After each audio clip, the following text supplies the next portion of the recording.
Let's take a trip into one of the most secretive regimes in modern history, North Korea under Kim Jong-il.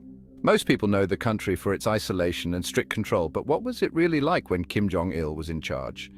Kim Jong-il became the supreme leader of North Korea in 1994, following the death of his father, Kim Il-sung.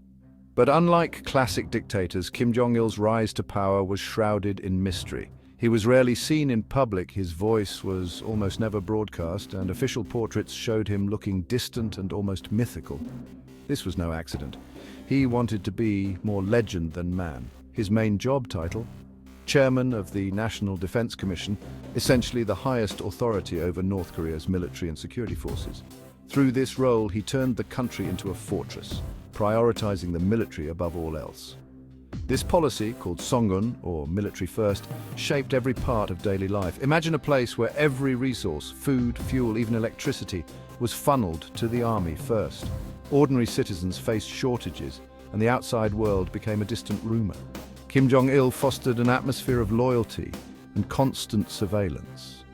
Neighbors watched neighbors. Dissent meant harsh punishment. Sometimes entire families sent to labor camps, but here's the twist. Kim Jong-il actually loved movies. He was obsessed with Hollywood and even kidnapped a South Korean director and actress to make propaganda films for North Korea. It sounds like a wild plot, but it really happened.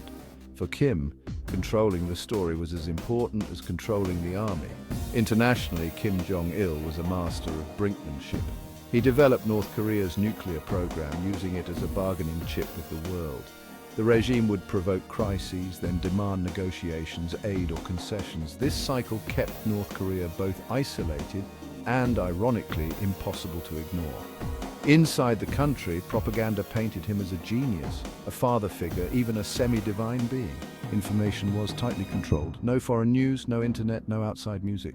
For most North Koreans, the only reality was the one Kim Jong-il allowed them to see.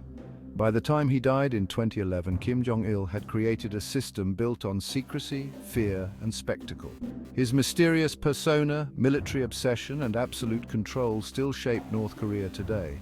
For political science students, his rule is a case study in how power can be maintained not just through force, but through myth, manipulation, and the careful crafting of an unbreakable image.